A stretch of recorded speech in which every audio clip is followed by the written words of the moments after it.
Eh bien, allez, Tokutani le lundi pour la tout premier. Mais moi, Mzouzou, Abimina. Moi, Mzouzou, on a droit, il y a réserve. Ma pessier le saco, ma pessier le d'être recruté. Qui à la base, il y a bloqué ma camarade pour rejoindre un lampadaire, ma forage, tout. Non, et pour ça, le matin, pourquoi? Les 4, il y a Charles, tout, Stati, il y a ESC. C'est ce qui a vendu nos cœurs. Eh bien, allez, Tokutani le lundi pour la tout premier. Mais moi, Mzouzou, Abimina. Moi, Mzouzou, on a droit, il y a réserve. Ma pessier le saco, ma pessier le d'être recruté. Qui à la base, il y a bloqué ma camarade pour rejoindre un lampadaire, ma forage, tout. Non, et pour ça, le matin, pourquoi? Les 4, il y a Charles, tout, Stati, il y a ESC. C'est ce qui a vendu nos cœurs. Mais c'est Félix Antoine Chilombo, Kabouya. Mobilisa Batona Balabala pour la constitution, ne touchez pas à ma constitution. Pour la confiance renouvelée dans le libre débat. Merci, la semaine 13 de vidéo. Merci, la confiance renouvelée dans le magazine La Bidon. Antoine Chilombo, Kabouya. Mobilisa Batona Balabala pour la constitution, ne touchez pas à ma constitution. Pour la confiance renouvelée dans le libre débat. Merci, la semaine 13 de vidéo. Merci, la confiance renouvelée dans le magazine La Bidon Yamoko, libre débat.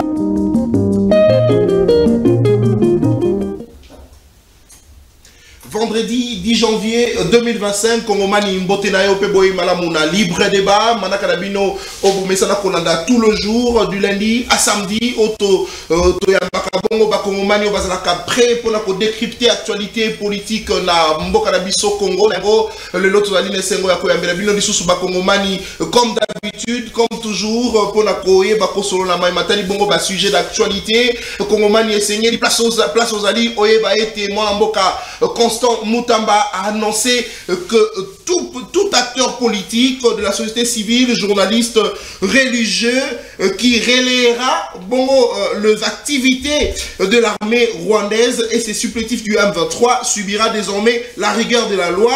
Peine de mort. Donc, Oyo Nyonso, Congolais Nyonso, aux à la politique, aux à la religieux, aux à la journaliste, au copier, bon, ko publier, ko relayer, ko partager, information, il y a armée rwandaise, information, il y a M23, il y a que okozala bongo condamné à mort. Il y a un to komituna motuna, l'olengeni ne kosalama, est-ce que bakongomani ebele bakozala bongo condamné à mort parce que peut-être moi confusé kori kokota na lolengi wana na sens que tango kopé cette information au talisi lokola porte-parole armée lobby atalisa qui était M23 Zui Massissi centre est-ce que Kolobaelo Kouana et Kogi Kozala Bongo occasion pour être Ozala Bongo sanctionner la peine de mort ils allaient justement Motuno Tokoye Bongo pour réfléchir na ba Kongomani Bazanange Longo na uti Kolobako Massissi centre Bisonio so lobby to Jibila ki na batongo to sepela ki to beta ki maboko pour na ba M23 to encourager ki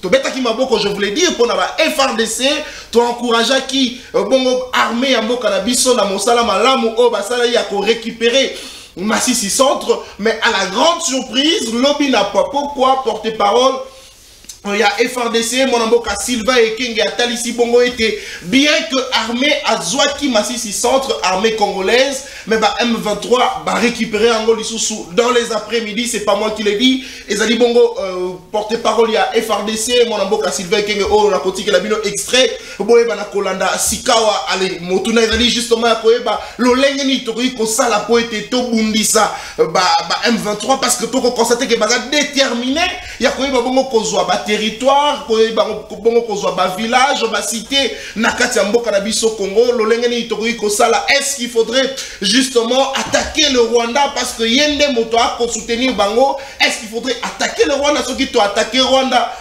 qu'on se sentir en insécurité, on a rappelé Bongo, militaire naé, il y a un constat là que insécurité peut-être na est et diminuer moi mouké, ça dit justement Motuna to koy babongo pour réfléchir na bayi Kongomani wazana ngelongo, ça dit sengo ya koyambela bino mon amboka Jean-Pinga lula ozali bongo moko ya bakambi pe balobeli ya parti politique SID, il y a Martin Fayulu, ça dit na mon amboka maître Samuel Kanza ozali bongo porte-parole ya parti politique AREP, il y a mon amboka Guy Luando, Toali, Namonamboka, Joseph Edeba, Ozali Bongo, Moko, Pebalobeli, parti politique LGD, Namonamboka, Matatamponio, Petoli, Namonamboka, Humain, Mompole, Ozali Bongo, défenseur de la vision de Jean-Pierre Bemba, Azali Moko, il y a Bailly, personnalité politique, il y a Union Sacrée, Nabanone Toko, Moko, sur la sujet à l'élo, Nakobanda, Naloboko, Moisi, Namonamboka, Maître Samuel Kanza, Ozali Bongo, juriste, Moko, Yabaï, Kongomani, Balanela Kamokomibeko, Nakobanda Nayo,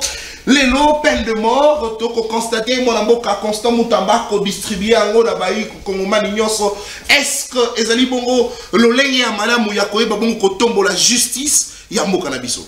Merci, Ndeko Nathan, c'est Ngomakasi, Yakoyana Tonga Lelo. Oui, que ça fait un bout de temps qu'on a l'équipe na CML13T.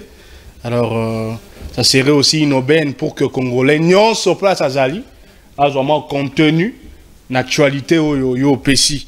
Mais na moni moi le remonqué na présentation lobby 8 partis politiques na biso arrêt pour Zali aujourd'hui dirigé par le secrétaire général Camille Chakale les mois ba réforme yaki les lots tozali ba SN donc ba secrétaire exécutif nationaux alors ngai siko nazali na côté à presse donc Camille Chakale le même les lots tozali na conseil des ministres na biso pour que ba proposition kozala et pesa na gouvernement par l'entremise de certains ministres que nous avons, commissaire Ango, chef de l'État, pour la bonne gestion de la République. Dès qu'on a na question na yo, j'aimerais bien que Batoa Rolanda Bisso va comprendre la nécessité de la gestion étatique ndengezala.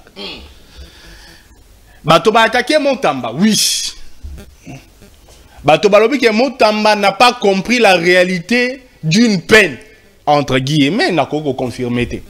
Moto mususu alobi nanga Mutamba bakobi ko utiliser le rôle la mbwa oyo bakangi na singate mais azali ko fungwa mapo so moto nyonso etalié moto mususu alobi ke Mutamba komi ko bima le rôle la kanyama mais ya sika na lobi pe loko te etalié moto mususu alali a lamuki azata na problème excusez le terme so a brosser te alobi non Mutamba oyo a ko comprendre makamute mais pourquoi lobi faut ko comprendre.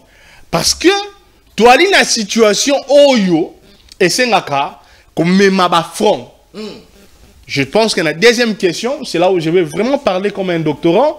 Dans ma cambo Italie, comment est-ce que même j'ai vu le respectueux général Sylvain Kenge Ndengelobi Basalaki briefing na bango depuis un certain temps, moi vraiment je n'ai produit plus briefing de Kosalema.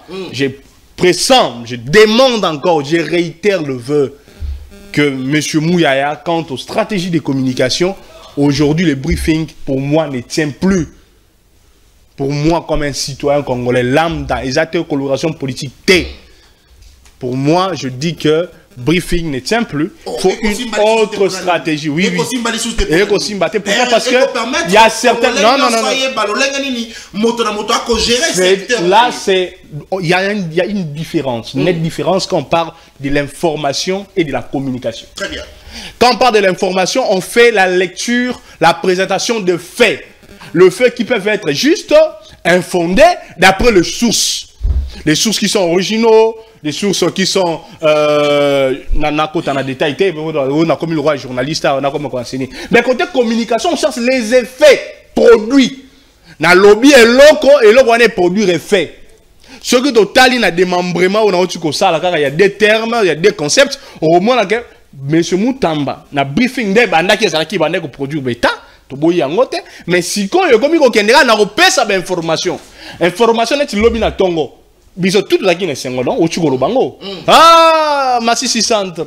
Ah, mais après, c'est lors du briefing que Congolais Nyonso, à quoi on dirait Mayanga. Ah, oh, mais Biso Tozwagi on dirait aussi sauté. C'est là maintenant qu'on dit non. C'est un problème. Mieux vaut garder, selon moi, l'image de la tête à Congolais que les FRDC sont en train d'avancer et en train de récupérer. Qu'il y ait des brisquer les gens avec une information parce que là ils étaient face à une question parce que au moins la journaliste a donné une information à la source que Massissi Centre et eu encore quoi il y aurait quoi ça Donc, mieux vaut chercher une stratégie dans la communication et non dans l'information. Très bien. Et moi, je pourrais proposer dans les jours à venir quel est le modèle communicationnel qu'on peut adopter. Parce que j'ai l'expertise contre, allais-je dire, la communication politique. Donc, na zongi, na ndenga na dolo bela monsieur Moutama, ndenga bato ba zueli ndenga ba okanisela yi. Mais selon moi, en tout cas, le lenge wana est kotombo la licence de justice. C'est yango moni na tie ba tunyo so na éviter soki yo po se retrouver na kati ya bato wana. La place ni. Bon, na éviter. Bon, parce que au rôle yo besoin donc ça Moutamba da ko pitbull kaka yo, excusez-moi c'est le terme, mais ça batunde ba ko kanisa. Ngati ko na bina ko kanisa na bango. Photo ya ko ba ba gérera mboka ndenge nini. Na je suis en mboka. Dès lors que vous êtes affronté à une situation sécuritaire, cela n'amène plus à une divagation d'expression. Prenez le cas d'Israël. Vous direz que là-bas, il n'y a pas vraiment la liberté d'expression comme telle. Otoboyangote. Kenen à Ukraine. Kenen à Baïta, nous sommes sous menace sécuritaire. Vous ne verrez qu'on ne laisse pas les gens s'exprimer vaille que vaille.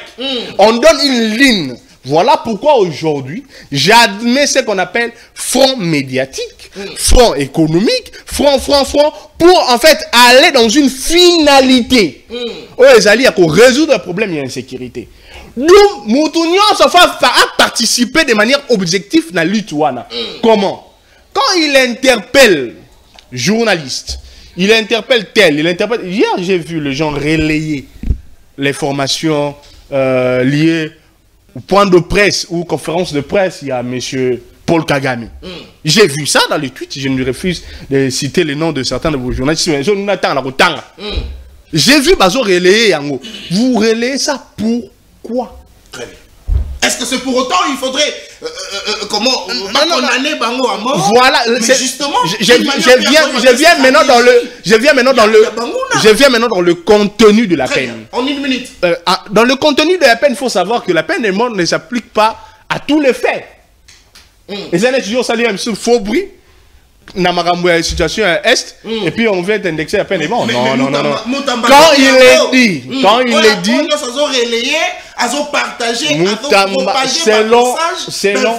selon une lecture scientifique fondée, une peine a comme fonction intimidatrice, fonction de dissuasion, très bien, et fonction de réadaptation à la société.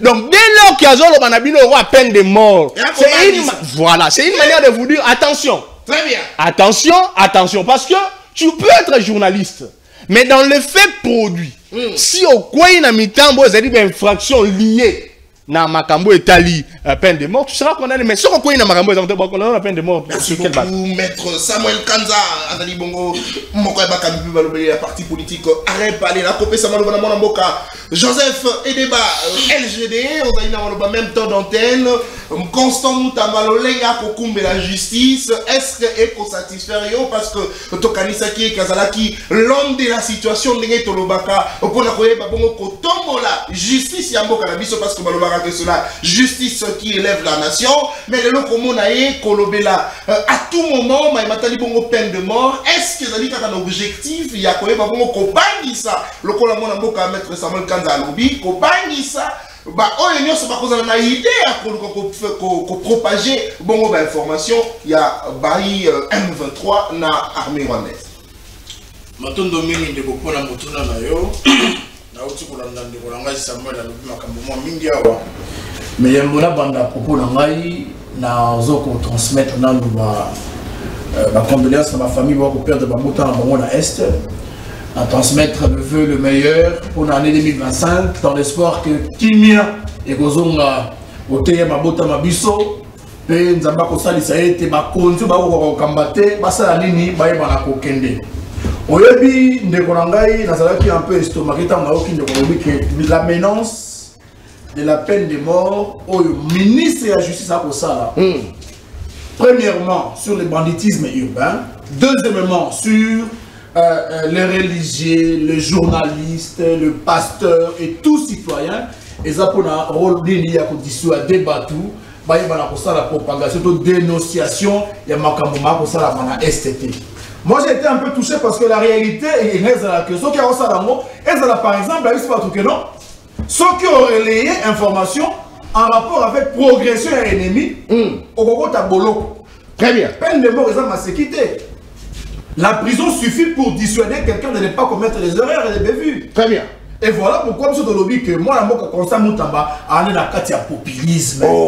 Populisme, donc, comment le populisme partout, ça n'a pas notion. Question cruciale, il y a est-ce qu'il y a un cannabis congolais à qui jamais corrélé l'information? Il y a mon mouna, mon amboka. Tant qu'il y a des malins, la émission peut réitérer que mon amour à Constant Moutamba a causé le populisme. D'abord, pourquoi? Parce que notion et principe démocratique au mot cannabis autour de la démocratie de l'eau.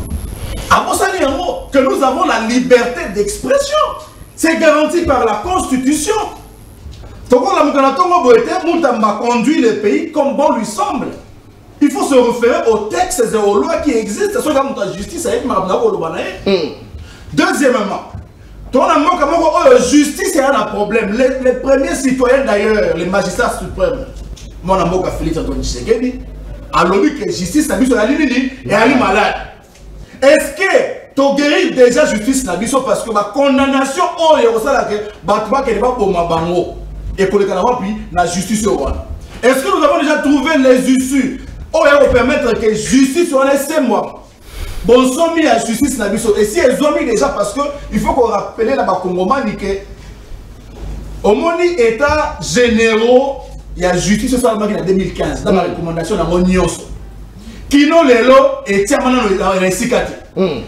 État général Salamaki récemment en 2024 sous le ministre Moutamba Yemoko n'a nous ma recommandation la Rosalini et tiami na musala te pour la redresser justice. Ce qu'on a justice au wapi ba ko juger batou que baza ba coupable ou pas pour finalement aller les tuer les fusiller.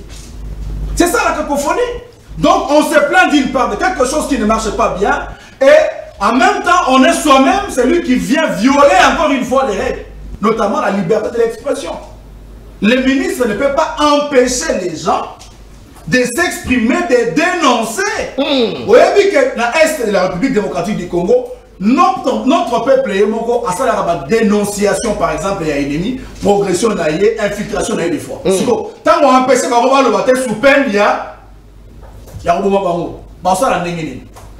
Mais la population surtout que d'accord travaille normalement avec l'armée. Très bien. Armée c'est collaborer la population. Exactement. Très bien. C'est ça qui se passe, papa. Et donc, premièrement d'abord, parlons du banditisme urbain de Konamai. Est-ce que la RDC, est-ce que Kinshasa, parce que tu vas confondre RDC et la Kinshasa mini. Pour moi, je et la Kinshasa. Est-ce que le banditisme urbain, qui a pour mot le manque d'emploi, qui a pour origine l'absence de la sécurité au niveau, par exemple, de la ville ou dans un territoire donné. La police, la police, la population est estimée à plus de 16 millions dans la ville à Kinshasa. Tu as combien de policiers? Il faut qu'on tourne. Donc, occasionné que notamment pour la misala, notamment pour la classe malamouté, notamment pour la sécurité. Est-ce que tu trouves une solution comme Kambia Moka pour éliminer crédiblement le banditisme urbain? Donc les mots n'ont pas été traités, la jeunesse n'a pas été traitée, l'œuf du problème n'a pas été traité. Mais on se précipite à aller vers les sanctions. Mais tout le monde arrestation quand même et quand ici moi qui met dans le quartier là, on doit se le dire. Hein. Honnêtement, ngai nazonga kareta mikolo na koyo kateno ndenge za la kaka na kalabakale na coin ba botoli ba kati machette. En tout cas depuis l'arrestation et comme ça là on constater que avancement comment qui a ekokota malem mais ça de notre population. Bakambina biso ba ko se transformer te ba ko se transformer te na ba tyran mon frère. Tant qu'on vit dans la dictature te na ko rappeler na awake eza na bato mususu bakangi bango kaka na loyenge ba policier ba kiti na quartier ba lokoti na ba innocent. On confond innocent parce que dans la lox na mutu nengo dans la souki moi epele na mutu bobi non reposa kuluna. C'est quand là arrive Maître Jean-Pierre allez, Maître Jean-Pierre a commis Koulouna. Non!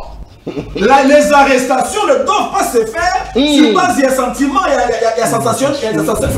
Il y a un moment de lobby que nous ne pouvons pas avoir des dirigeants qui veulent le progrès démocratique de notre pays en même temps, va se considérer comme tyrans. Très bien. Notamment sur le banditisme urbain, au lieu de la presser à innocent, pour basamisa malamu teta mususu, to bakangi bango attend et seigneur na bakambi ya mboka na biso nde baluka ko répondre na ba désirata ya population. Ko etina bango sala kikuluna. Oyebi ke mboka na biso lelo eza classé parmi les pays où un quart de la population a beaucoup de nzala de Kolangai. Ça dit que sur 100 millions d'habitants, 25 millions d'habitants, a beaucoup de nzala. C'est classé selon l'OMS. Très bien.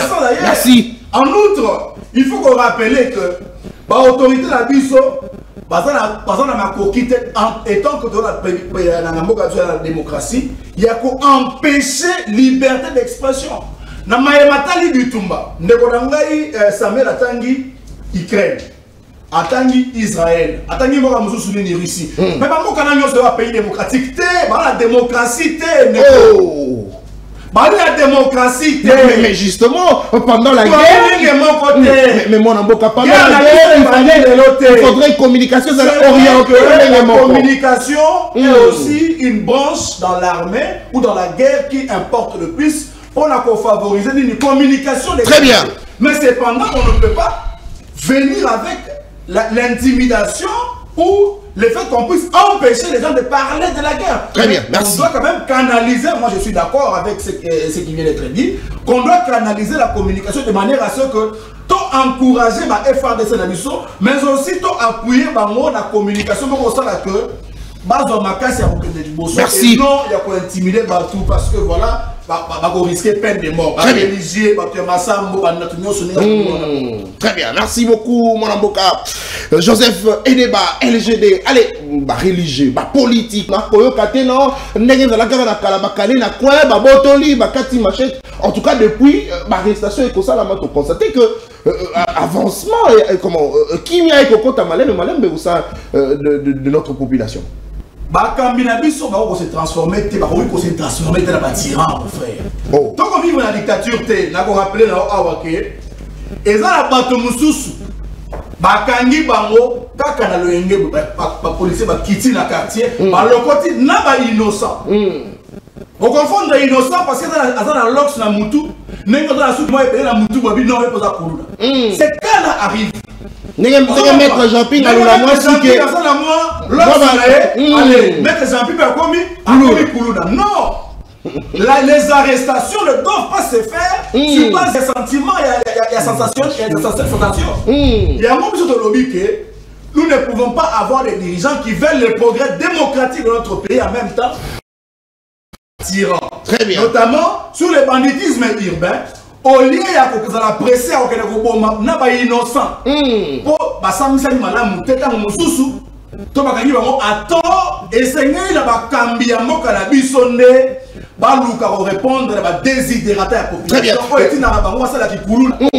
Oyebi ke mboka na biso lelo eza classé parmi les pays où un quart de la population a beaucoup de nzala de Kolangai. Ça dit que sur 100 millions d'habitants, 25 millions d'habitants, beaucoup de nzala. C'est classé selon l'OMS. Très bien. Merci. En outre, il faut qu'on rappelle que l'autorité de la BISO, étant que dans la démocratie, il y a qu'empêcher la liberté d'expression. Na mayematali bitumba ndeko nangai Samuel atangi Ukraine atangi Israël atangi mboka mususu ni Russie mais ba mboka na nyonso wa pays démocratique te ba la démocratie te ndeko ba la démocratie te mais justement pendant la guerre mais mon mboka pendant la guerre la communication est aussi une branche dans l'armée ou dans la guerre qui importe le plus. On a favoriser une communication. Très bien. Mais cependant, on ne peut pas venir avec l'intimidation ou le fait qu'on puisse empêcher les gens de parler de la guerre. Très bien, merci. On doit quand même canaliser, moi je suis d'accord avec ce qui vient d'être dit, qu'on doit canaliser la communication de manière à ce que tout encourager ma FRDC Nabiso, mais aussi tout appuyer la communication pour ça que merci. Et non, il y a quoi intimider partout parce que voilà.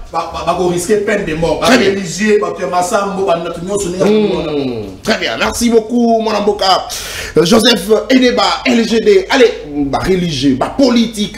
Oh, politicien, on a TV, on relaye peine de mort. Oh, yo, société civile, aux autres Twitter, on relaye peine de mort. Allez, très bien. Quand il y a arrestation à Bakoulou, na moniango na ba réseaux sociaux. Na yebite so ezala solo balobi elenge wana azali mosali ya nzambe na église moko protestante ou quelque chose de pareil. Armée d'Isali.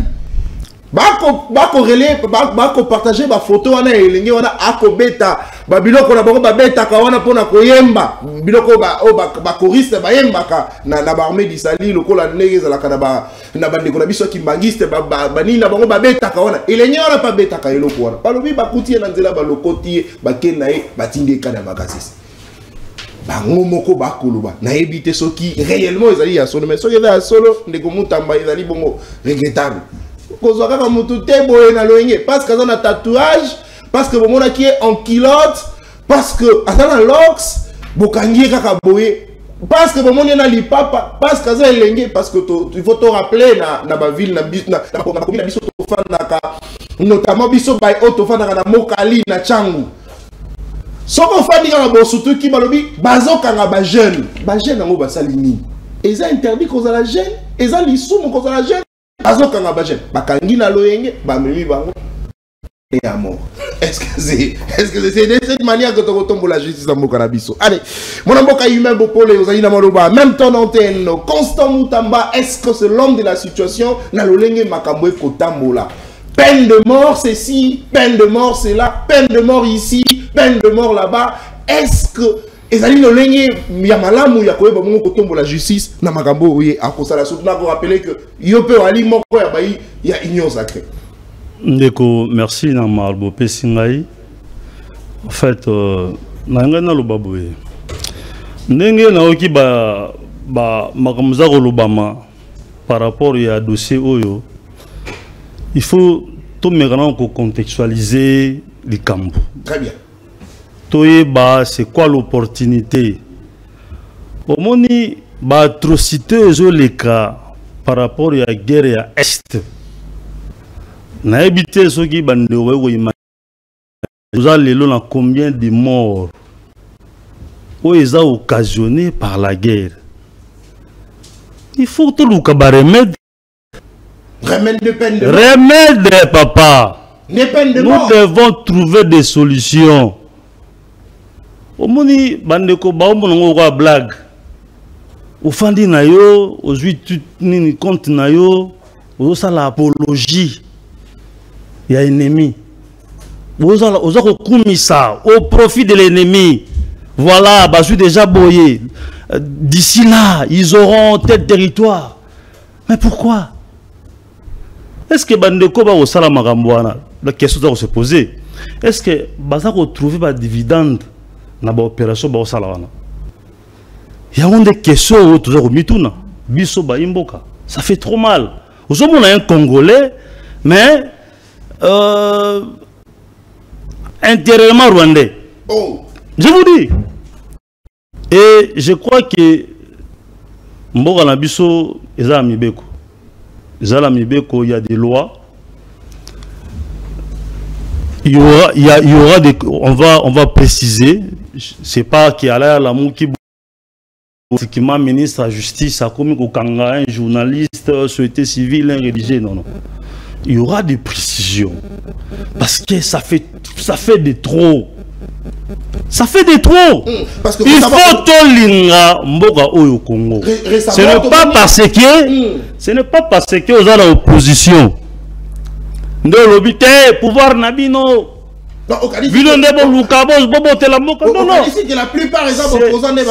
C'est une question. Non, non. Je presque. Parce que dans le chômage, à l'obité, il faut pas gagner bango, il faut pas mettre bango. Ça c'est quoi ça? Tu sais qui dit l'obia goulongo président? Azan l'éternel matin. L'union sacrée va quitter Mboga oyo. il y aura une autre structure de Robotama. Mais le pays nous appartient. Il faut toujours que ça âme congolaise, unité, cohésion wana. Voilà ma mesure répressive wana parce que il faut qu'on mette terme à ça. To boité, mutako kende ko mona ndenge bande ko na biso ba ko sala. Ça c'est de trop. Aucun n'a pas réseaux sociaux, aucun n'a pas communication, même à l'étranger. Baso bosanage mbora oyo yangonde il faut to léguer la génération future. Très bien. Je crois que na correlancé récemment on a moni menace bisonnion sur yamona boka Christian Bosembe contre ba média oye corrélé bongo ba information ya munguna, ça c'est bien, c'est une bonne chose, surtout ceux qui faut sanctionner ba média on a ezali na mo problème té, mais na niveau oyo moi na boka constant mutamba koloba peine de mort ba misoso bakanisi ezali bongo malamu mingi té. Quand j'aurais fait des batailles, c'était qu'au Canada, mon tokocha est en prison. Bon, qu'on a été une année, et ça dit peu mesures répressives. Et ça dit peu comment un moyen, et ça dit un moyen que bangi ça va, oh le monde se bat kolinga pas ça là en mais peine de mort, est-ce que communauté que désacraliser sanction là oyo et bangi ça ka bongo batonio.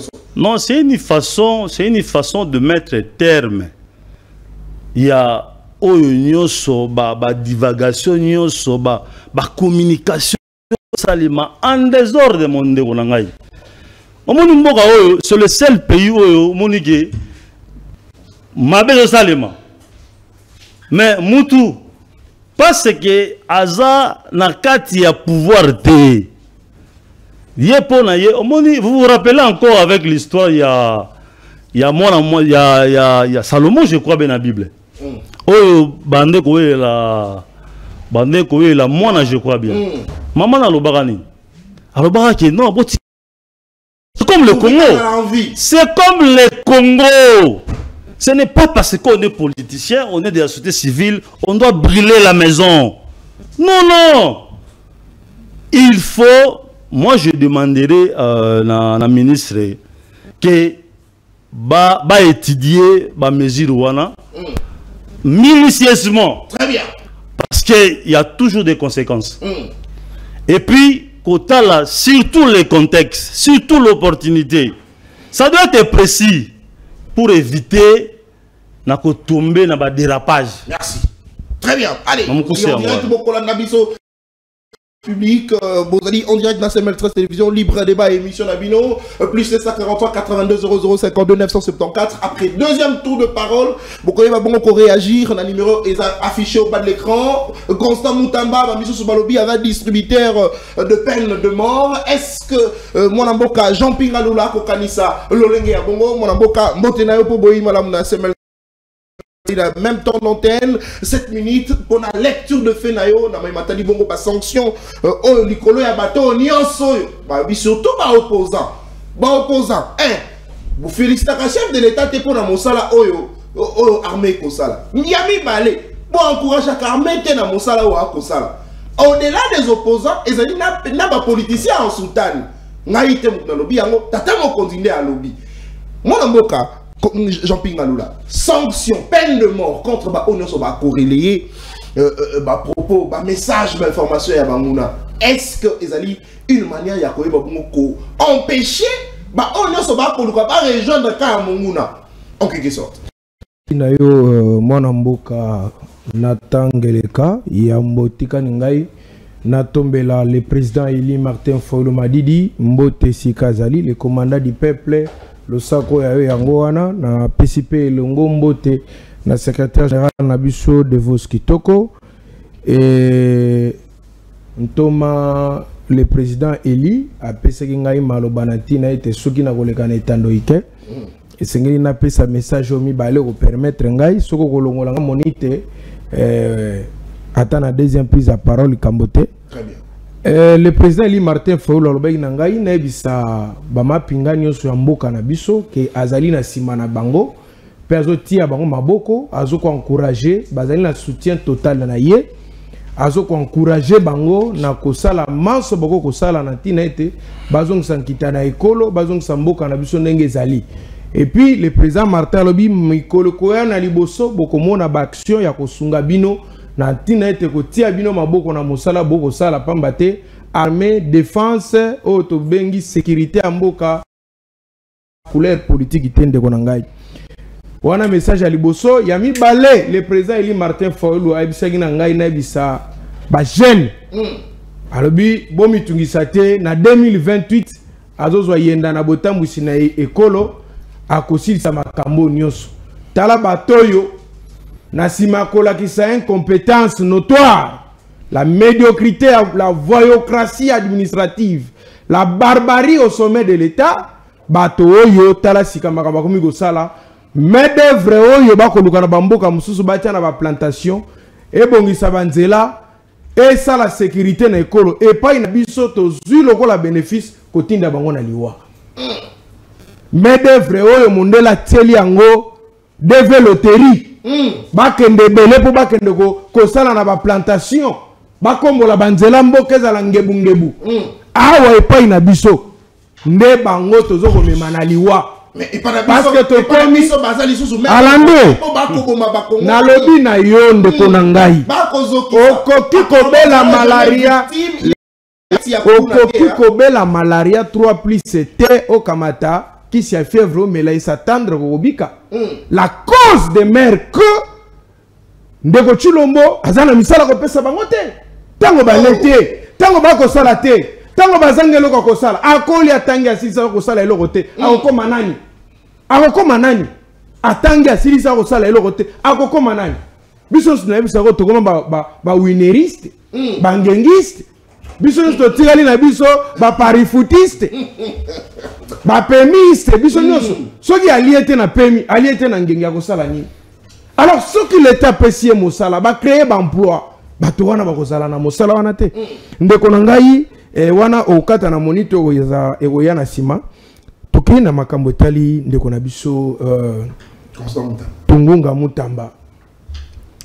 Monsieur Tungunga dans son habitude depuis qu'a commis président a commis ministre de la justice pour y bon c'est-à-dire atikali kuna libela akozonga mutu simple te pona ye a commis alika mandat l'état ici la kanango mais na lingina rappeler ba règle de droit point clair na kata débat. Très bien.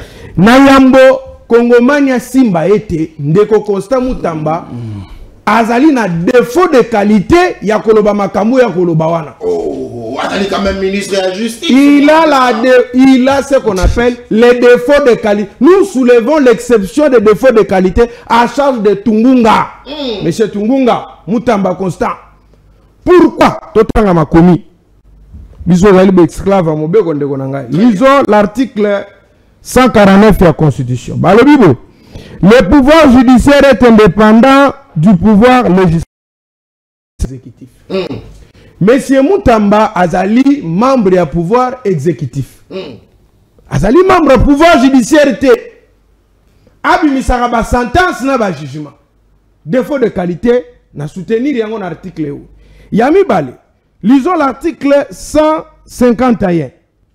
On dit le pouvoir exécutif et si Mutamba peut donner d'injonction au juge dans l'exercice de sa juridiction, ni statuer sur les différends, ni entraver la cour de la justice, ni s'opposer à l'exécution d'une décision judiciaire. Ndeko Mutamba comme ko s'interférer.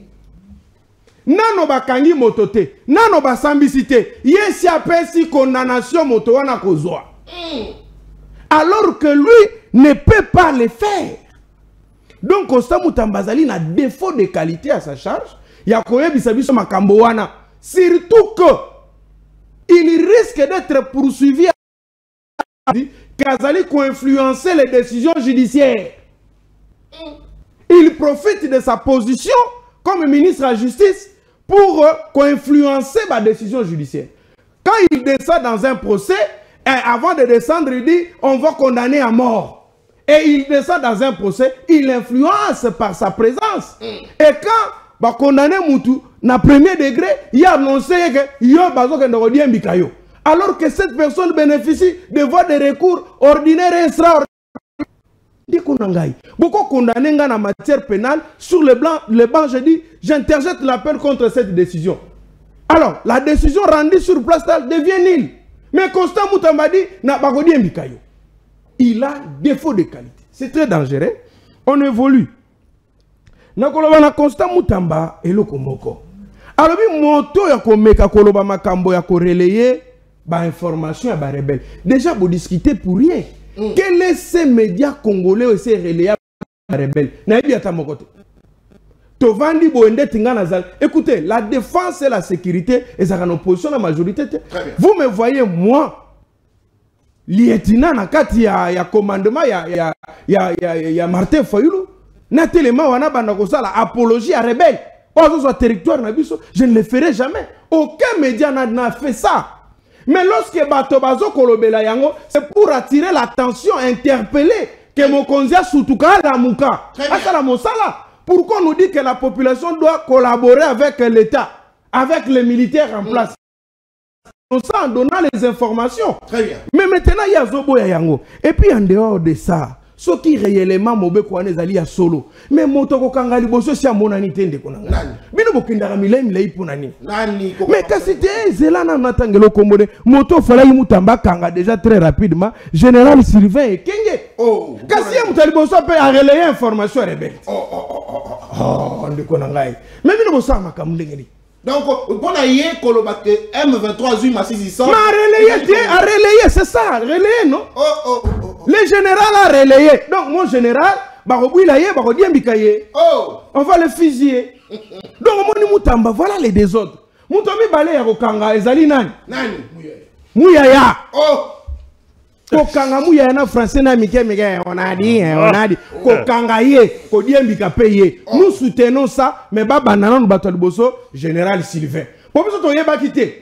Landa, biso lobby to yebaka ke masi c'est entre les mains na ya biso FRDC na somina champagne na tie poudre na mutu na sepeli na komi na la général a ko relayer information kenini rebelle a récupéré sous territoire ngana yebaki te nani a organisé yango Moutamba et nana René Mouyaya en complicité na DG ya RTNC bato bouila bango Naba caméraman, bango nyos, et les cas na chaîne wana, chaîne nini RTNC. Donc, l'État congolais, yé mokazo relayer information. Yaba rebelle. L'État congolais na RTNC, azo relayer information. Mais Constant Moutamba était où de konanga? Très bien. C'est ça, non, c'est nga kyo. Nga yata deuxième prise à parole, ko pesa nga ite. Nani na soudi ça. Pardon de konanga, nani na soudi ça de konanga. Ko ebisa yo boy. Zela nan de konanga, pardon. Il faut yebake. La peine a ce qu'on appelle le caractère pédagogique. La peine a un caractère correctif. La peine a un caractère préventif. Maintenant, Moutamba, d'abord, il faut y avoir un avocat, un juriste, landa te, bokatanga minita suga bope sangaite. Je suis d'accord. Na sengna bande. Moto oyo a relayer information ya mabe. Na droit congolais, na droit positif congolais ou na droit pénal congolais, a sali infraction propagation de faux bruits ou soit diffamation. Mais quelle est la prévention ou quelle est la sanction prévue, la servitude pénale? Ce n'est pas la peine de mort. Moutambé dans l'ignorance des textes. Moutambé dans l'ignorance. Tout le bango clair parce que ce que moutou relayer information à ma vue, babé la rangoni. Attends moutou, est-ce que moutou relayer propagation de faux bruits? Encore qu'en matière de faux, il faut l'existence du vrai. Est-ce que quand vous arrêtez quelqu'un pour propagation de faux bruits, quel était le faux bruit, le vrai bruit qu'il devait faire? Donc, en conclusion, c'est pour dire, Andeko Moutamba, de lire rapidement l'article 16 de la Constitution qui dit ceci: la personne humaine est sacrée. Très bien. N'est-ce pas? L'État a l'obligation de la respecter et de la protéger. Merci beaucoup. Alinéa na Yasuka Elobi, nul ne peut être infligé la peine plus forte que celle applicable au moment où l'infraction est commise. Natangande onanga pardon Yasuka ngwana na yebisi ndeko Moutamba ke ndeko Moutamba soki a yebité peine de mort en République démocratique du Congo et koki kozala d'application T. Très bien. Azo que la Tshisekedi ba problème, na yemoko ba problème, alors que la mboka ba problème. Nous ne pouvons pas appliquer ça. Très bien, merci beaucoup mon Mboka. Allez, maître Jean-Pierre, Ngalula, Alzali Mokwaba Kampe Balobelia, parti politique SID à Martin Fayoulou, Mokwaba, lieutenant et commandant du peuple, Martin Fayoulou. Allez, beaucoup d'ambitions de partout à travers la République. Merci, la confiance renouvelée, la chaîne Excellence PA Professionnalisme, Semel 13 Télévision, vous allez en direct sur YouTube, vous allez en direct sur TNT, vous allez en direct sur BlueSat, Semel 13 Télévision, plus 743 82 0052 974. Numéro d'habitude affiché au bas de l'écran. Après seconde prise de parole, mon amour à 3 minutes au lieu de 7 minutes la seconde prise. Pourquoi il va beaucoup réagir à numéro affiché au bas de l'écran. Mais avant tout, tous extrait. Il y a Malouba, il y a porte-parole, il y a Armée, mon amour à Sylvain et Kenge, à Talissi Nabatongo, Massisi Centre Zaki Namaboko, il y a FRDC, mais dans les après-midi, Baï, Banguna et Mokanabiso, va récupérer un mot. Donc, l'année extrait, tous les photos commenter. Nathan 15 a relayé. Mais déjà, on a déjà émis Bino. Bangonde va relayer, bisoté. Ok.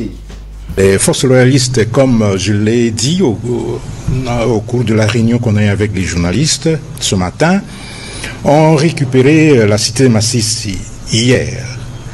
Tandis que les terroristes du M23 avec leurs parrains rwandais tenaient les points décisifs de Kaungole, de réoccuper Massissi Centre cet après-midi.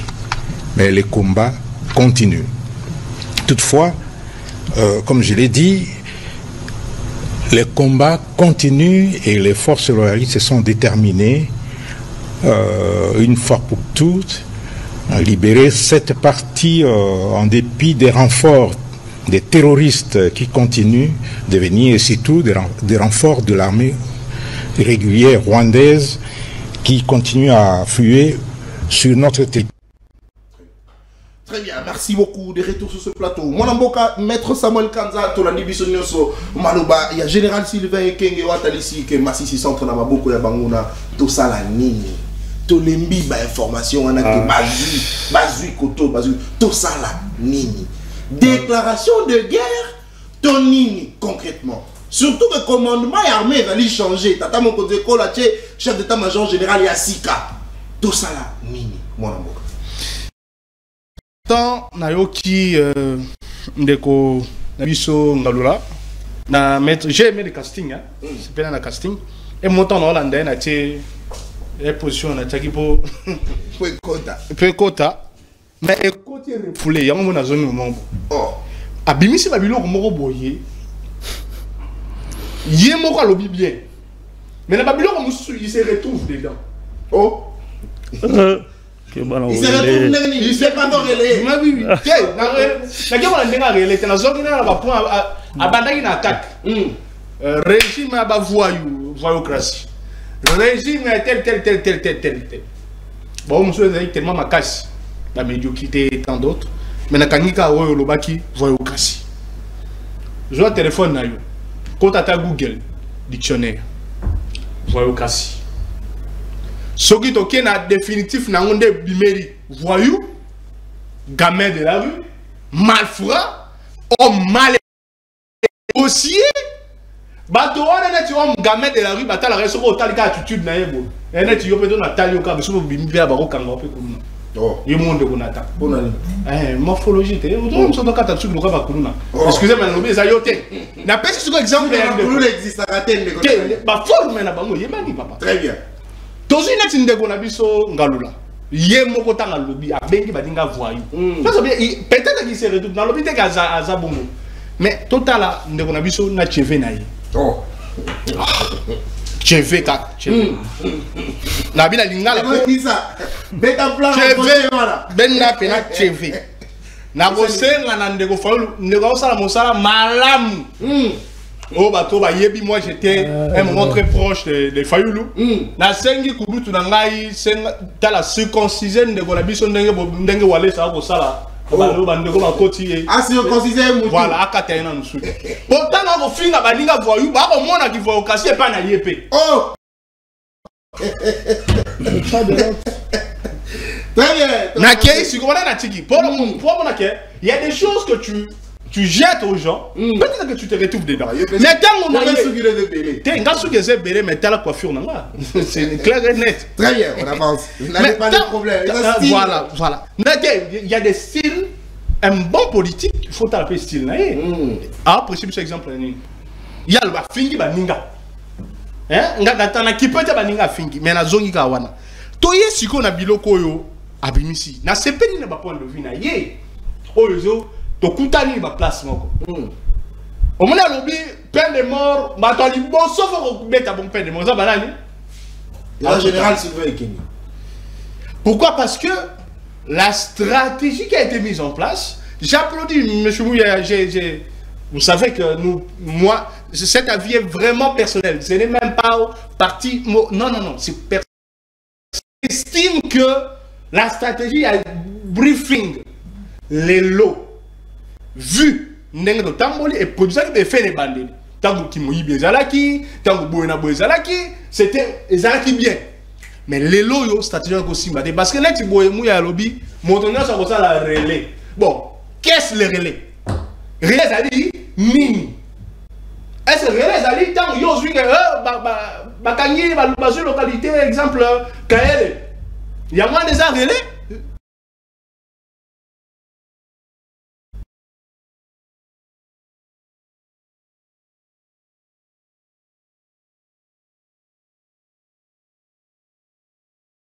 Des journalistes qui ont des données à la source, peut-être même des possibles locaux. Donc, moi vraiment je demande si seulement si on va me demander à la suite, je prépare déjà toute une litanie à littérature quant à stratégie à communication que je dois proposer à vous, très cher ministre, l'excellentissime que vous êtes, pour que Kotoane à la changer.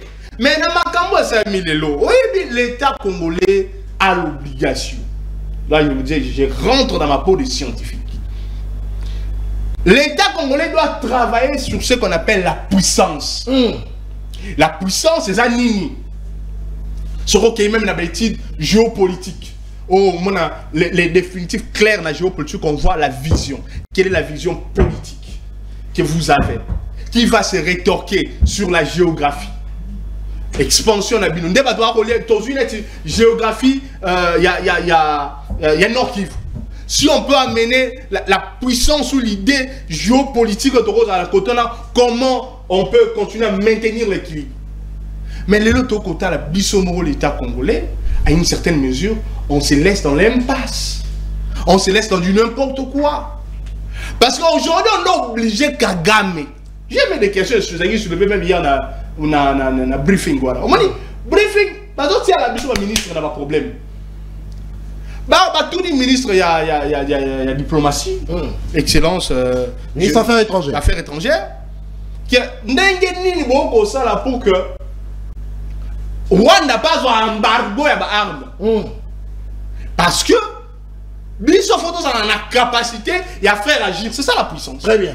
Capacité à faire refuser quelque chose. Capacité de faire interdire quelque chose à un État, à un groupe rebelle et tant d'autres. Capacité à faire accepter. Exactement. Exactement. Ah, ça là, facile, je comprends. Donc, c'est totalement normal que notre État puisse travailler sur ce point-là. Mais dès lors que ces stratégies-là, vous voulez l'exposer des fois aux yeux de tout le monde, ça pose problème. Ça pose problème. Alors, moi, est-ce que tu dis que parce que le général Sylvain Ekenge a lobby, que na batongo bison de te récupérer qui Massissi centre, mais les après-midi, est-ce que ça a qui problème? Il y a stratégie. En fait, je suis sûr même que, excusez-moi le terme, je suis sûr que même le ministre de la Communication n'était pas informé peut-être que Massissi Centre était encore tombé entre les mains de rebelles. Seul le général connaissait, entre guillemets. Parce que l'idée, il y a briefing, il y a lobby, au moins il y a que il y a un front militaire et diplomatique. Le front militaire, on a avancé Moussani et Salami. Or, dans Moussani et Salami, ils se sont rendus compte que c'est les généraux qui... Parce que, après ces questions, Donc, il faut qu'on revoie cette stratégie. Même quand on parle de front médiatique, je reviens là, parce que j'en ai la capacité. On parle de front médiatique dès lors que vous constituez ce qu'on appelle une ligne communicationnelle que vos médias doivent suivre, non? Quelle est la ligne qu'on vous a donnée? Quelle est dire que le Bénin de Roko a été? Oui, c'est une campagne. C'est une campagne. Très bien. Mais le front médiatique, RTC a coupé sa information nini. Il y a un programme nini spécial. On a un moment où il y a et aussi, pas seulement le programme, mais aussi pour vous, les médias qui sont extra de RTNC. On vous donne quoi comme message? Vous là, semaine 13, médias privés. On doit tous vous rassembler, vous dire voilà, on va communiquer de telle manière, Ce n'est pas seulement que vous tenir en merci. Non. Très bien, merci beaucoup, maître Samuel Kanza. Allez, n'a pas ça, maître Monamboka, je vais débattre toutes mes excuses pour lui, il fallait oser parole, mais n'a pas ça, Monamboka Jean-Ping Alula pour nous libérer rapidement. Monamboka Jean-Ping Alula, est-ce que ça a qui stratégie?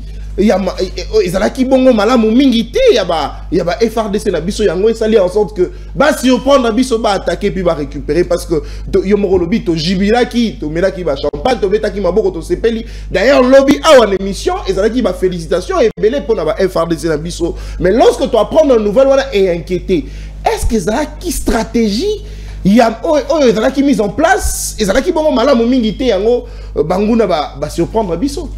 Merci na yo mwana mboka na kozonga na likambo ya ndeko na ngai ya aménagement du territoire mais avec une vie non aménagée Pambate ezali anormal d'être dans un parti politique où le ministre est chargé de l'aménagement du territoire sans aménager les vies de ceux qui sont à côté de lui. Malgré tout cela, mais nous pouvons quand même rester calmes et les laisser afin que aussi de sa guerre, avant de sa économie, avant de sa finance, avant de sa sécurité et école parce que ce que les malamote n'engaï na yo tokoya. Très bien, excusez maître, s'il vous plaît, on me signale que connexion Kataki parti na o lobby wana est quotidien. Alors ce qui justement qu'on soit 4 minutes de plus pour je ne sais même pas Katane la qui parti mais tout simplement, je vais dire que il faut retenir que Monsieur Félix Tshisekedi, tokoki kozala différent na yena makambo nyonso. Mais à ce qui concerne la défense, la sécurité, la justice, l'économie, les finances, sengeli na biso to tia ye maboko. Très bien. Pambate soke baby biso beto salini ni to baby. Mais nous regrettons que dans d'autres pays du monde, on est loko ndenge na sa koloba wake, il fallait balobake la RDC ou l'armée régulière a fait des avancées significatives, la situation est maîtrisée et nous sommes au contrôle de toute la situation. Très bien. Au lieu de dire que nous avons récupéré, alors que les rebelles s'étaient camponnés sur Karungole. Karungole qui est un milieu stratégique. Donc c'est-à-dire qu'on n'avait pas encore eu l'effectivité, donc on n'avait pas eu encore à récupérer en totalité Massissi Centre. Donc, justement, il ne fallait pas. Croyant que c'est-à-dire c'est là où je me dis même si bakoka ko récupérer biso to récupérer na tongo bon ba récupérer na pourquoi donc ça ne to kende classe biso to kei ba na tour tongo ba ba ya ba na tour à midi. C'est comme si et bien un arrangement ba bino bolongo na biso to ya après boko kozonga c'est comme si tout le monde dit que les ba récupérer ba territoire récupérer aller monga pe na goya. Tout ça nous disons ce sont des histoires où batika armée na biso tozali na armée à makasi. Je rassure ici parce que ma conclusion. Très bien. Je rassure na mokonza na yambo ndenge to sosolisa na yo na ebisi na ndeko nanga Costa Mutamba. Calmez-vous mon frère. Mais tout ce que je vais vous dire que va faire jouer au rôle au Kanyama Jouaki na régime Tshisekedi. C'est très dans le régime Kabila. Ne jouez pas ce rôle-là. Ne jouez, c'est un rôle très dangereux. Les rôles y a qu'à terroriser Batu. Les rôles y a qu'à intimider Batu. Les rôles y a qu'à la lokola chaîne de chasse. Les rôles y a qu'à la lokola pomba na entrée ya bar. Or bar Batu balango. Sobi no boga tchasu so ba pomba. Kwani ka Batu makofito ni kamoni. Donc Ndeko Costa Mutamba, soyez prudent. Après être ministre de la Justice, vous aurez besoin d'un autre poste. Ce sont les enfants là. Moi, comme moi, mon lobby dans le lobby, boye bakake mandat ici là. Ngai bakangaki ngai. Na bete bino le solote. Oh. Ngai na lati kilote na ngai kaputula. Na moi sengle. Na kobima kosomba moi eloko. Na mon simba. Oh. Je tourne comme ça. Monsieur, qu'est-ce qu'il y a? Oh. Oh, t'as la tout. Alors, on va français. Quand je suis en français. Oh. Mais qu'est-ce qu'il y a? Oh, tout là, qu'est-ce qu'il y a? Et c'est après que. Oh, yo pété la gâté. Oh, yo azali avocat, azavanda wa pembenia. Oh, maître Lindi Sabiso, tu es bagité. Mais bon, tikinga parce que bon, il est avocat. Mais pour le reste, y'a un moment kolanda rande konanga yoyote. Ndeko Samuel Kanza. Samuel Kanza, Samuel Kanza, c'est parmi les peinteurs politiques impossibles en République démocratique du Congo. Qui sort de la niaiserie politique à tout moment. Yes, pour lui c'est bon. Alors, est-ce que ça quoi avoir? Nous reprochons Moutamba parce que attendez, lui-même il vient de attendez. Lui-même il dit si tu me demandes s'il vous plaît, si vous parlez de chevet, allez dire aussi. Non, c'est toi-même. Non, c'est toi-même. Moi je parle. Vous savez quand on dit un régime de voyous, c'est quoi? De Konangai.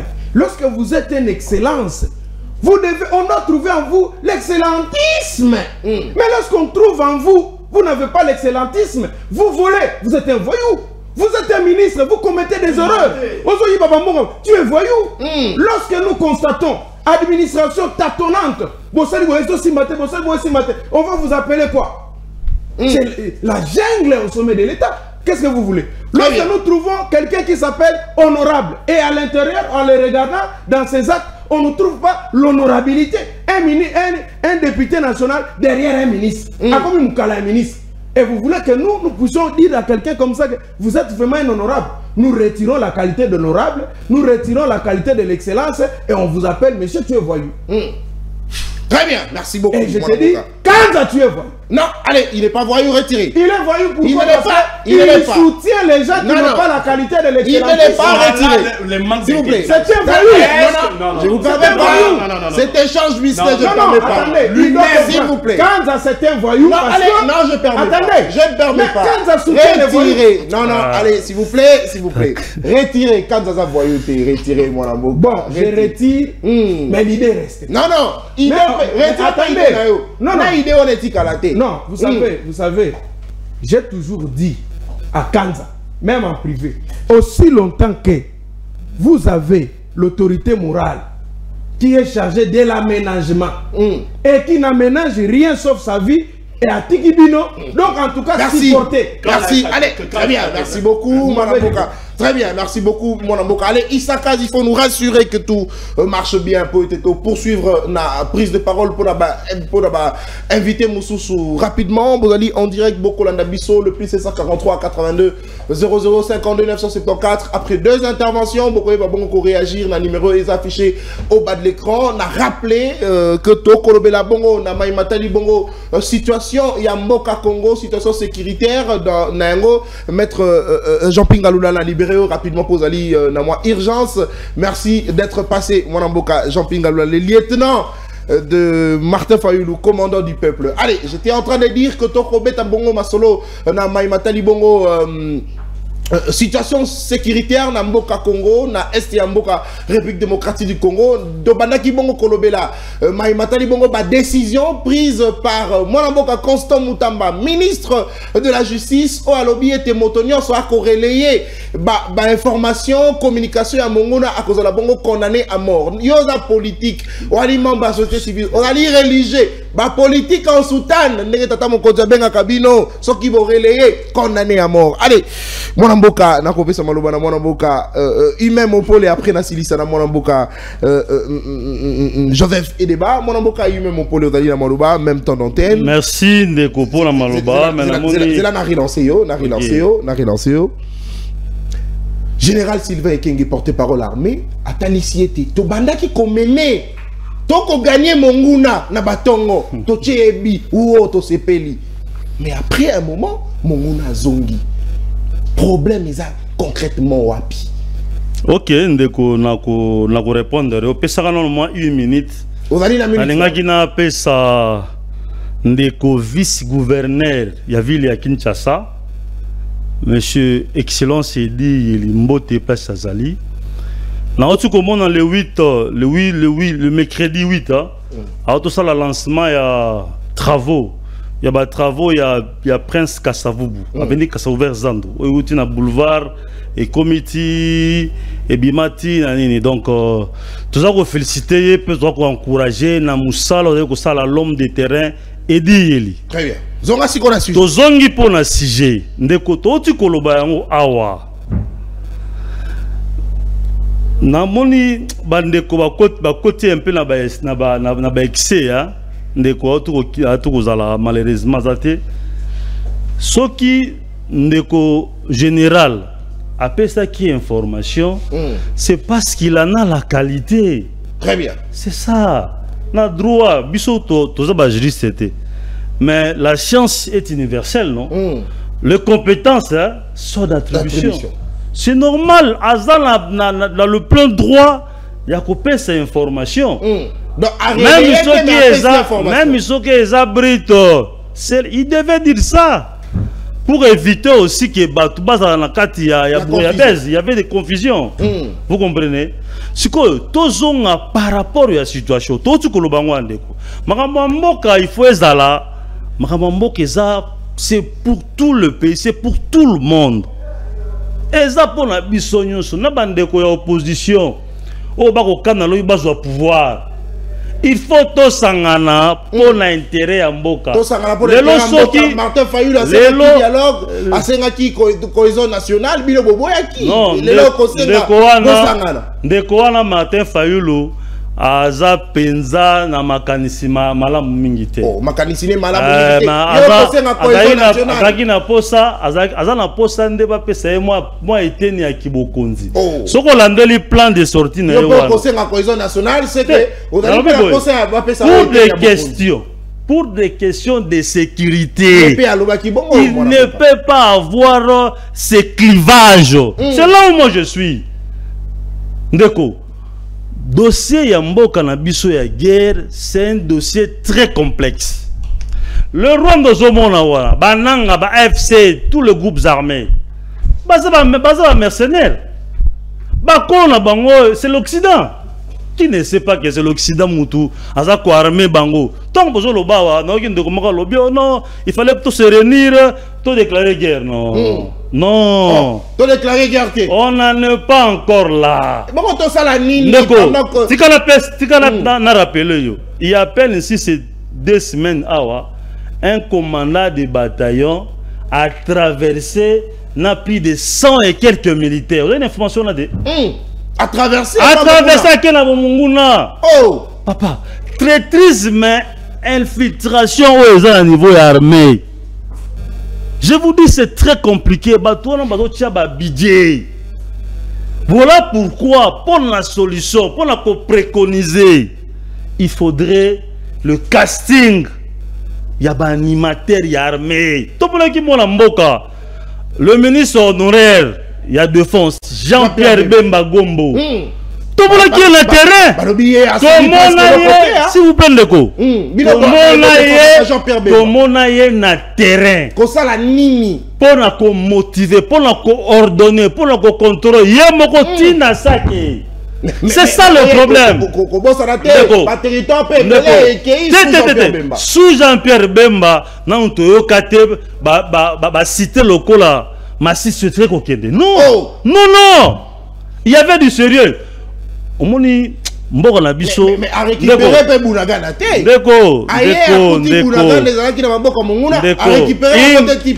Une fois, Namona Jean-Pierre Bemba en colère. Parce que les militaires Nabiso se retira batika cité Mokoboy. Abenga comment le général Chiwewe. Mais comment est-ce que vous se retirez sans pour autant être attaqué? On note aux yeux hors de pas hiérarchie. Je vous dis, hiérarchie nani Bemba lobby mais ngaine hiérarchie. On a vu Jean-Pierre Bemba kokende tina Turquie pour nous son armement. Et apporter turquoise. Yangone lelo bako bunda na yango. Il fallait continuer. Ndeko. Ba armement wana. Yangone lele ko sala. Alors il fallait qu'on renforce, il fallait qu'on multiplie la stratégie. La guerre toujours mona oyo ndeko ezana batuo ba ko tirer ba ficelle. Notamment très puissant. Les entreprises ba appel wana ko sakana ngote. Alors biso de notre état. Bango rôle na bango ba jouer rôle na bango. Ndeko masara ko kila lobaka. C'est de leur droit. Maintenant biso qu'est-ce que nous faisons? Très bien. C'est ça les Cambodgiens boule contre boule. Biso de notre côté, nous devons nous organiser. Nous devons former. Nous devons avoir des hommes capables. Oh, yo bateau basana âme congolaise. Bateau basana bolingo ya mboka. Et puis les services intelligents, mon cher ami. Il faut pas dans le système à anticiper à l'événement. Très bien. Moi le rôle tata wana soda wana mokonzi wana je sais pas comment na bossa na kombo na e soko ye na koyebisa yo. Azui 117 soldats à Kena bango. Alors que si les services intelligents travaillaient, ben on va détecter, voilà tel ban complot, tel ban kuboy X. Je vous dis que c'est une guerre qui est très compliquée et ça c'est une implication. Même il y a population. En termes de solution. En termes de solution. Oboyi tout ça la guerre parce que. Non. Nous devons continuer à nous organiser. Très bien. Comme a fait Jean-Pierre Bemba quand il était ministre de la Défense. Nous devons faire le président qui nomme. Le président qui nomme doit faire des castings sérieux de personnes oyo. Est-ce que Jean-Pierre Bemba injustement non, on est en gestion. On est en gestion république. On est en gestion. Natangi ba prouesse Jean-Pierre Bemba à la kisa ko kitana terrain. Kokende kosomba minduki na mboka bapaya kokende ko trouver ba solution sur terrain. Pour la situation à guerre, na ko chité wana ndeko. Pour la situation à guerre, ngala ko chité wana. Tolobi boy. Très bien. 1. Il faut continuer à organiser l'armée. Très bien. 2. Il faudrait former l'armée nabiso, former les militaires. Il faut toujours en charge le famille de militaires. Oh, les lobagos, peut-être, au moins, moutou, à la force au bunda. Mais quand on va au sima, tant qu'on va proposer Kanyaka de l'autre côté, directement il trahit. Très bien. Vous comprenez? Et puis, tout ça, la sensibilisation. Il faut même les drapeaux à l'amberne. Oh, pour Anine. Je vous dis, il y a des jeunes dans Congo, Sorobimia, au Tournier, à éviter que nous dans la guerre. Il faut sensibilisation, il faut unité wana et zonga, il faut éveil patriotique. Au moment où musée prenait parole à l'époque, on sentir que Batou va conscient. Mais le tamboulat, c'est guerre. La communauté internationale, moi je me souviens encore, en 2003, nous avons étudiant, dans l'ISCA, on a marché tant au Goma et Koyaka. Na minute Goma va récupérer. Na minute Goma to récupérer en 2003. To récupérer en dernier. Et c'est toi une armée non. Merci beaucoup mon ami. Communauté internationale oyo, il faudrait bientôt changer ma stratégie. Mboka le roi Chine. Mboka le roi la Chine par exemple. Il me doit souhaiter qu'on a pas la bisote. Il n'a jamais donné un avis favorable pour l'intérêt à Mboka Nabiso. N'a pas voté tuer les kakana na jeu 20 secondes. Merci beaucoup mon Mboka. Merci beaucoup mon Mboka. Allez vous allez en direct. Donc on s'y dit ça dans mon Mboka. Joseph et débat en même temps d'antenne. Inquiétude, il y a pas congolais ni sona pourquoi un lobby ngai na lalimi malamu mingité nazala qui très inquiet pour apprendre nouvelle wana que to mener munguna mais après à récupérer Massissi centre yo et ça lion dengenita quoi tant on va prendre information et ça pour comme mingi ndeko lolenge ba mapinga na biso ba ko communiquer na matali progrès tout va pouvoir sur ça dans le terrain parce que moni tant on comme déjà dans un niveau pour communiquer peuple avancer la biso c'est que tu as rassuré que si ka wala to zui en open air so tu ko s'empresser na communication moko boete tant que tu as na contrôle absolu et si ka moko boete parce que ça la bola muté ko sunga ba kongomanité bayora ki mapinga azwa ki bisika boye botola ki bisika boye na quelques heures après bisika ngo ba botola wana eza eloko moko ya mutu kasi ndeko na ngai mpole alobi mo makambo mingi mais il faut rappeler que Jean-Pierre Bemba balongoli ministre de la Défense parce que azalait ko produire résultat malade la preuve est que Jean-Pierre Bemba a tikali ko récupérer localité mon côté ou par ministre de la Défense oh il a récupéré qu'ils allaient qu'à passage couloir il y a nini oh il y a GLM Canada et pas de soda mais il a récupéré un couloir il y a GLM il y a mon récupéré qui était Nico oh ce qui Canada et pas de soda pour atalisi laboratoire moi na Jean-Pierre Bemba bengaki bakambi mapinga le général atangi komo na yawa kala mingi te ayibise bozongisi mapola nini chiwewe alobi hiérarchie to obéir na instruction ya hiérarchie alors que hiérarchie amo c'est que chiwewe ali ko obéir na hiérarchie ya peut-être il y a Wanda à éviter. Ensuite, il faut qu'on retenir les gens comme tout y a des Korangaï. Au moni, tant moto comme on a pas monnaie au tambola et que ça la passe dans mon thème. Pour à l'époque, il faut qu'on rappelle que tango M23 ayaki penepeleti na Goma. Ministre de la Justice abima quitté pour que ça n'a pas communiqué. Oh, il y a corrélé information. Toko bomaye oya ko communiquer sur yango bako bomaye longonya mingi na président Joseph Kabila longonya mingi na premier ministre Matata Ponyo longonya mingi na général Didier Etumba longonya mingi pe makanisi na biso ko kende pa ya Mowei Mamadou Ndala Longona Joseph Kabila Longona ya bango parce que loko ti kutu munguna yaki pempene ya Goma ti kutu tokenaki to boto laki tolérance voilà mboka maître tolérance s'il vous plaît maître tolérance n'a pas accord s'il vous plaît pour groupe on est VPC Kabila s'il vous plaît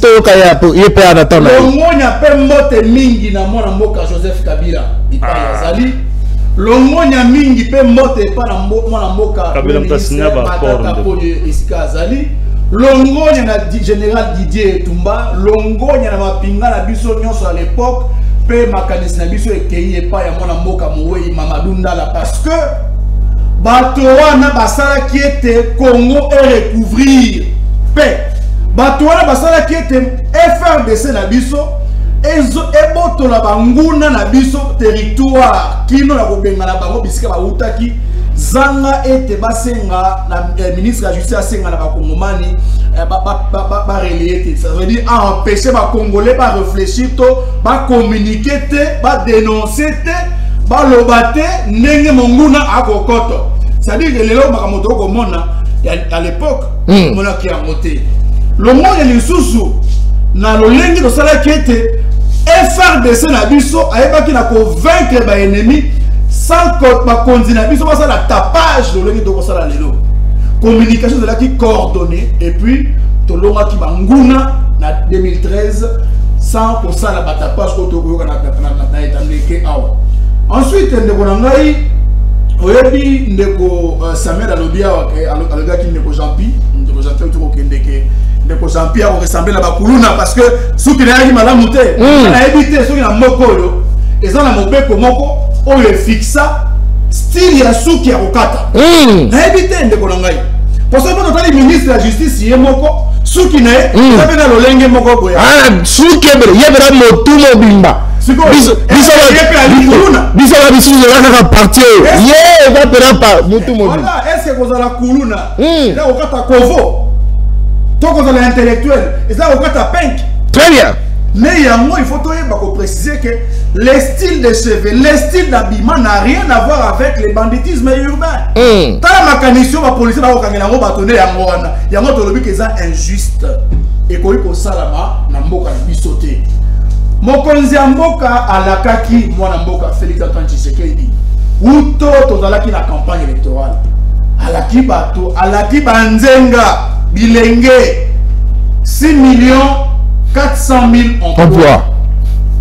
Si quoi, na 6 400 000 emplois, à quel des emplois boni pour les jeunes batika machette pour les jeunes batika kikuluna. Mon côté, Félix Antoine Tshisekedi dit moko muto alaka ki ba jeune wana misala alobi l'État ko pesa bino misala te et c'est ngeli bo débrouiller. Yebisa na ngai de konata, yebisa la population ko na biso. Nenge nini ba jeune wana ba ko se débrouiller tant que ba na mongo te, tant que ba za appuyer te, tant que ba entreprise réalité. Mais ba ko ça la kuluna pas vivre. Tala biloko ba kamina biso, ba ko talisa biso le comme gestion ya mboka yango wana. Mona mboka Félix Antoine Tshisekedi akena lola balobi mona mona fa bunda na ndenge na parce que là ko pesa bino misala. Mona bunda. Alors que à la Kali Batou 6 400 000 emplois et puis on a rappelé à Wana état de quête et l'autre oh et ça la Kayete Batou pas ça la Kikuluna ba jeune ba comment na ko papa Batou ba machette et ça ya liboso kozanga musala il faut que jeune no ana occupation jeune no manato make musala na akoza mosolo akosala Kikuluna pozo eloko nini ako risquer vie na pozo eloko nini. Deuxièmement, il faut qu'on rappelle que sous la gouvernance de Félix Antoine Tshisekedi, à la différence de l'époque, il y a moi Moka Kabila, où le chômage est à 63% à l'époque, les lots Moka Labiso, ils ont enregistré 83% de taux de chômage. L'édition de quoi? L'entreprise est réalité. Mais aussi, Moka Labiso a enregistré plus de 3, quelques pourcents, il y a accroissement démographique. C'est-à-dire que la population, bana ba botami ba obadaki miki ba koli mais bazo ko kola po basa la misala nini ba étudiant ba kotanga na ba université ba silisi po basa la misala nini na rappeler a lisusu ke na kati ba kuluna ba bazo ko kanga ezana ba licencié ezana ba gradué oyo faute ya kozanga misala a se retrouver na nganda amelidia mapela sima koti na balabala Paul ko yoko kolia ta la réalité ya mboka nde ya ngwana et donc ba konzina biso il faut batika ça les sensationnels il faut batika la précipitation le populisme ba kota na réalité les amis mboka la biso eza trempé na mauvaise gouvernance wala ko sala ke misala mizala te. Mauvaise gouvernance avec ça la sécurité dans la ville. Oui, tali ba pulusu ezala mesure ya ko maîtriser ba moi ba petit voyou té. Yango tala ti la nini insécurité pe banditisme urbain et ko kola se ko kola. Ba cause wana e occasionné ba makambo wana et sengeli ezala traité d'abord premièrement. Ensuite tokota la sanction nini ki sengeli ko pesa na ba récidiviste. Oh, malgré misala ezali, on va continuer avec le banditisme urbain. Mais en réalité, les leçons de Tali, Makambu, et autant pour la malamute. Ne connaissons pas si ça va. Retenu pour la Kosu qui ça a été. Mon cannabis au Congo, tu as l'armée. Kabila Kenaki a tiré la biso armée à plus de 150 000 hommes. Les lois, et c'est que la Bakonzinabiso, Bassa dans la réunion, bâtir ma politique beaucoup incitative à adhérer à l'armée pour être ma pinga na biso. Pour renforcer homme na terrain, mais aussi pour renforcer l'équipement parce que Bitumba et Kosenga appui moko important. Et le bien, vous avez militaire que soldats à la front, à cause de printer. Très bien. Merci beaucoup. Alors que les chefs de l'État, au lieu à soutenir à député sacré, merci beaucoup. Allez, très bien, merci beaucoup. Très bien, merci beaucoup. Plus de 143 82 0052 974. On m'appelle les coquilles. On m'a dit de partout sur. C'est vraiment pendant que l'émission qui tournait. Téléphone, il faut que oui. Tokoyamba bapel na bino mais tokoyamba bapel na ngonga o ya bino Il y a un autre, nous kopesa ba maloba na ba invité, ba lobby, ba pesi makamisi na bango, 2 fois, 2 tours de table, ça dit mutu moko azui maloba 2 fois. Après, tokozonga na bino po boye ba ko benga kopesa makamisi na bino. Numéro affiché au bas de l'écran. Ezali sur WhatsApp, ezali pe beaucoup de ben appel normal. Nenge lingi, mais la condition c'est que au poussa de kaka mokia musika à télévision na yo, au bengi au pesi likanisi na yo na ba sujet auto outil kolobela. Pas d'attaque envers l'invité, pas d'insulte, mais du principe, au bengi au pesi likanisi na bino na numéro affiché au bas de l'écran. On a contacté rapidement message. Bonjour, je demande au monsieur en cravate rouge, monsieur Genève et débat, qu'il fait en cravate rouge, qui fait l'apologie de Koulouna, s'il a déjà été agressé par ces gangsters. Quand ces gangs tuent, pillent, violent, volent, lui et où? Et je crois, il est content et alimente Koulouna. C'est David depuis Lingola. Non, non, David. Apologie à Koulouna et Kosalama na plateau. Tengai moko pédagogique ko toléré en côté. À côté sandé, makanisi nae, na matali bongo, sujet, na matali bongo na ba Koulouna, nenge bako kanga bango, ne bako condamné bango à mort, mais à Kosala apologie, ya Koulouna te. Plus 743, 82, 0050. 974 numéro est affiché au bas de l'écran. Au Bengi justement au Pesili Kanisinao Toko le Belabongo Matali Bongo situation sécurité et Mboka Rabiso Mako rappelé rapidement. Moi Mboka Constant Moutamba ministre de la justice à l'obi moto Nyos Akosala Ako relais Ako partagé Ako publié. Et dans les réseaux sociaux, et dans la bonne na télévision, na radio, information, il y a Banguna, Mboka Rabiso, à cause de la bonne condamné à mort. Est-ce que Congolais, décision en appel à eux, et Zali Bongo Malamu Mingi pour décourager Baonoso, Bakosala Maïwana, nous allons en direct au Kolanabiso, numéros affichés au bas de l'écran, au Bengi, au Pesili Kanisinabino, l'émission aussi, sujet à nous balai, au Tolobeli Bongo, au Matali Bongo, situation à Est et à Mboka Rabiso. Aujourd'hui, appelle un Liboso, comment on en direct? Allô? Oui, Tozo Okao. Bonjour, monsieur le journaliste. Bonjour, papa Tozo Okao. Réagir sur la question de l'Est, là. Très bien. Je dis ceci. Aujourd'hui, moi, je pense mieux qu'il fallait que cette guerre, au moins, commence à Kinshasa. Au moins, cette guerre... Justifiez-vous, s'il vous plaît. Si la guerre commençait à Kinshasa, là que le président lui-même vit apparemment, la guerre pouvait être prise au sérieux. Le compte, il est à l'Est là-bas. En ce qui concerne l'histoire des Koulouna, mais l'histoire des Koulouna, aujourd'hui la police congolaise est l'une des polices qui enregistre plus de bavures en Afrique. Est-ce pas par là où il fallait commencer?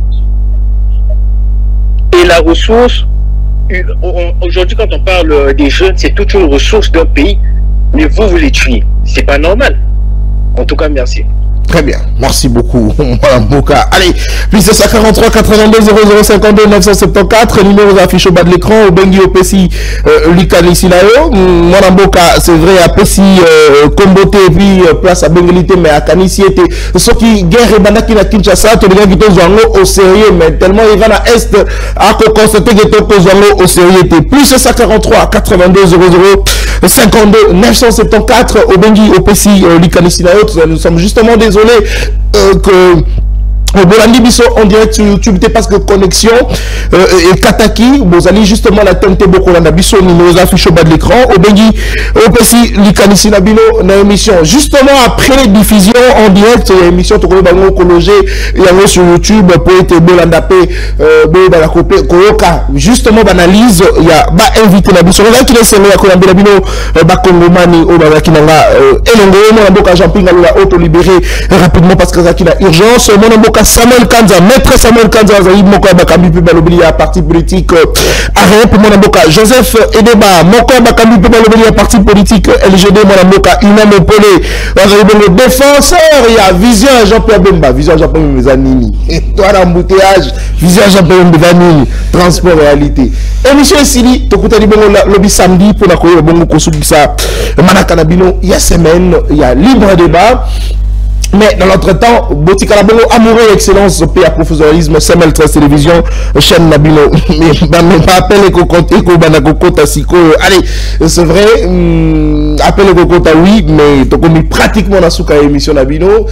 Isaka, c'est là qui dans le monde, mon amboka James Mouka, mon amboka Privali, bango de accompagner Bisso, Oto Banako, Koma, Tina Banda, Kunabino, Nalinga, Kina Bossana, qu'on souhaitait heureux anniversaire na Kongomani Moko. Il s'appelle Gaston Piana, Mungamba ya peuple, Oako fêté anniversaire na Elelo, Monamoka, Gaston Piana, heureux anniversaire na yo, Ndeko Issa Sunga Itocha, photo ya Mungamba ya peuple, Gaston Piana, heureux anniversaire na yo, Monamoka, Tika ete Nzambe ya Pambola yo, Nzamba Salo Bolamu, Mungamba ya peuple, Tika ete Ozala Moko, Yabayi communicateur, prochainement à cause de la ministre, prochainement à cause de la bonne mandataire, prochainement à cause de la bonne Moko Yabakambi à République, Oyo Akomema, changement. Nakoloba bien, oh akomema changement. Zala moto akomema changement. Nakatambo Karabiso, Mungamba peuple. Oh, très bien. Allez, heureux anniversaire à mon amboka, préféré, en tout cas, que ça le souhait en direct. Il y a émission Samuel 13 Télévision. Vous avez Moko a invité la Bisso récemment. Vous avez qui est pas déjà lu France Kouzeke, ça n'a libre opinion, mais au kaka régulièrement na libre débat. Heureux anniversaire à mon amboka, Gaston Piana, Nzambia Pambolayo, Asalo Bolamo, Kende Liboso, continuez. En tout cas, na Lolenge, au Salaka Mosala Nayo, Bakoma Nebele ba apprécier Kabako.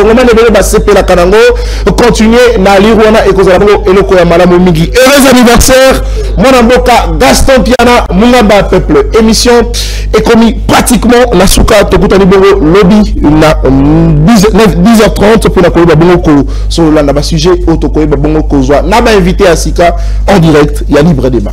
Au revoir. Eh bien, allez, Tokutani le lundi pour la tout premier. Mais moi, je suis